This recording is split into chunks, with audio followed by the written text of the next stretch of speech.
AITA for bringing my toddler on a group trip even though it made my friend upset. Plus, all updates. Me 29M and my wife, Angie, 27F have a son, Sam, turned 2 this week. We're part of a friend group made up of 7 people, including us. There is one more couple in this group. The other 3 are Zoe, 30F, Greg, 41M, and Tim, 30M. Zoe doesn't like kids. She openly avoids them whenever she can. I've always known about this, and have no problem with it. There have, however, been occasions in which she seemed to take it a bit too far. The friend group lives all over the country now, and most of us only get together once or twice a year. This January, we all decided to take a 5-day trip to Greg's beach house. It's in a different state, and a 2-hour flight away. Both Greg and Tim have children. Greg made sure to invite us over while his kid would be with his ex,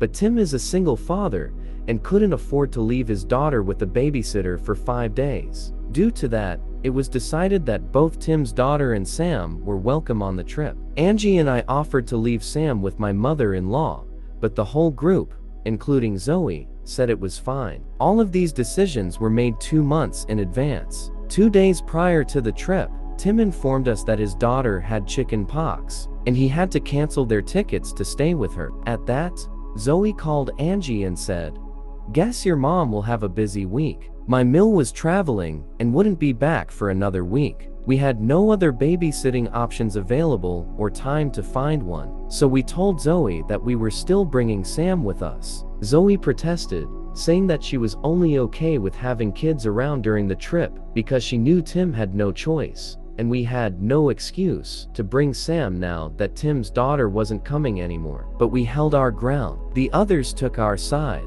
During the trip, Angie and I made efforts to help Zoe avoid Sam as much as possible. This ended up making our own trip underwhelming, as we were spending a lot of time apart and didn't get to see our friends as much as we wanted to, but it worked. Zoe and Sam were in the same room a total of 4 times, including both our arrival and departure from Greg's house. In spite of that, she insists that we ruined her trip by bringing him, and that it was selfish of us to not consider her feelings about children after Tim dropped out. Zoe hasn't spoken to us since we flew back home. This week, she unfollowed Angie on Instagram 10 minutes after she made a post for Sam's 2nd birthday, so I think she's still bitter. Angie has been feeling guilty about this. I tried to reassure her we had no other option, and it was unreasonable of Zoe to ask us to change our plans at the last minute like that.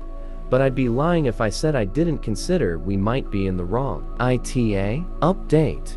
Hey again. I went through your comments on my previous post, as well as your replies to my own comments, and managed to come to terms with the fact that Angie and I can no longer be friends with Zoe. Many of you asked why we were still friends in the first place. Most of the friend group has known each other since college, hence the different ages. I'm actually an outsider. I became friends with them through my wife. I know Zoe well, but she was definitely closer to Angie than to me. I don't think Reddit is the best place to describe an almost decade-long friendship in proper detail, but I will say Zoe was usually a nice and generous friend, but she started getting more and more rude as we started having kids. She basically ignored my wife during her pregnancy, and made several demeaning comments after Sam was born. Angie only forgave her because she apologized half-heartedly, if you ask me. The other couple in the friend group has been trying to conceive for a few months, and she frequently jokes that they need to enjoy life while they can. She's nicer to Tim because he's a single father,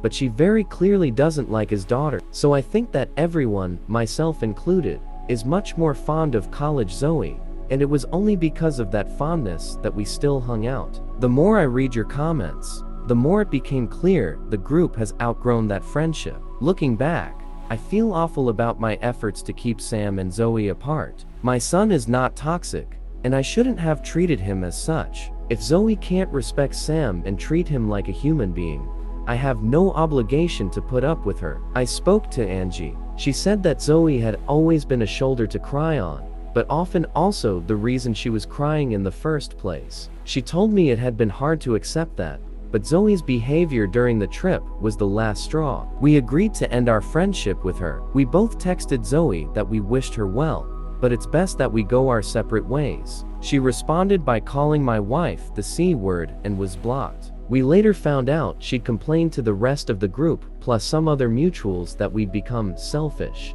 entitled parents that let our kid ruin her vacation before cutting her off. Those who know that's not true have told us they're thinking about ending their friendships with her as well. Both Greg and Tim already have. I don't think I have anything else to add. I'll do my best to use this experience to become a better father, husband, and friend. My family is everything to me, and I'll never lose sight of that. Thank you all. What do you guys think? Let me know in the comments.